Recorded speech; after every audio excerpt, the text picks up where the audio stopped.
When people were fighting for Ayodhya, किसी ने एक दूसरे से ये नहीं पूछा कि आपकी कास्ट आइडेंटिटी क्या है, आपकी जात क्या है. Nobody was asking this question. They only came there as Ram Bhakts. Agarwals have died, Ahirs have died, Brahmins have died, everybody has died. When the police was firing at them, nobody asked each other, भाई ये यादव है या क्या है. ये सवाल किसी ने नहीं पूछा.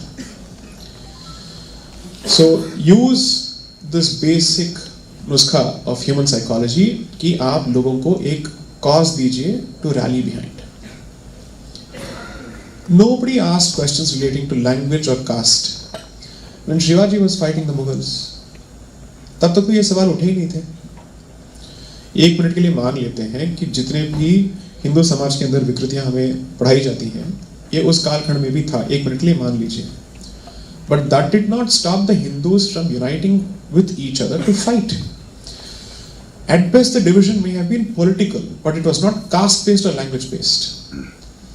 So the story that is told about the Battle of Panipat is how the Jats and the Marathas had a certain difference of opinion, or maybe they could have supported. I'm not getting into that.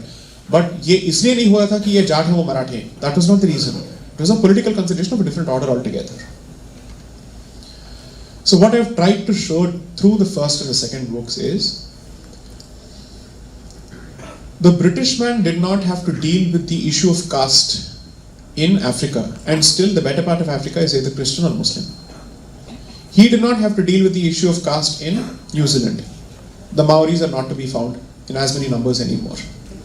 Canada, you're still finding mass graves, right? तो वहां पे क्या जाति प्रथा थी?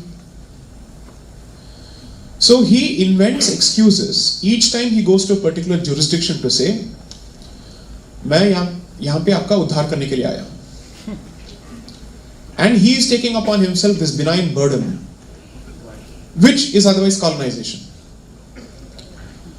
And he continues to justify his presence, saying, अगर मैं यहाँ से निकल जाऊं, तो आप एक दूसरे को काट के मारेंगे. Indians told this to each other when the freedom movement was going on, by the way.